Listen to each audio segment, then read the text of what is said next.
के बा भैया? हाँ के हो? का रे मर्द, तू कहले रह 4 दिन के बाद तेरे पैसा हम पहुंचा दे। तेरे धान पागल 1 महीना भइल, तू जोताई ना दिला हमरा। काम चलता मर्दे, हम बोनी पाके में बैठा तानी। आज भर दिन बैठ कहीं नहीं है तो हम क्या करी हो? हमारे कल किस्ती जमा करेगा बा, कल सुबह हमारे घर आइए सर। हमारा पैसा चाहिए 7600 रुपया भइल, मर्द 500 रुपया दिले पड़ो। तेरे से बड़ी खेदा ना मर्दे, 2 साल को जोताई ना मांगेला। तारा खेत में काहे ना कोई खेता ना? तारा खेत में इस जात नहीं कुछ। हमारा पैसा चाहिए आज, चाहिए आज। आज कहाँ से हाँ कमाई तब नु देम।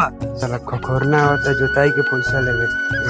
ओए ओए, अरे सुन सुन सुन सुन सुन, आज मुंह चुरा के भागत है, कल गाड़ी के पीछे पीछे भागत रही सुन। हाँ 10 बीघा के जोताई बाकी बा, 2000 जमा कैले भाई। कब देबे रे? कहले ना रही कि हम देते अब कहिए देबे? अगला पेमेंट हो जाते हम तार के पेमेंट सर सरकारी नौकरी करत ना, पेमेंट आई हार ए तोरा खेत में कोनो गाड़ी वाला जात नहीं खसन ते पैसा देत नहीं कि सही के चलते। बता हम ऐसा मूर्ख आदमी रहिनु तो जाके 10 बीघा खेत जोत देनी। हां सर, हां हां याद बा, काले किस्ती बा।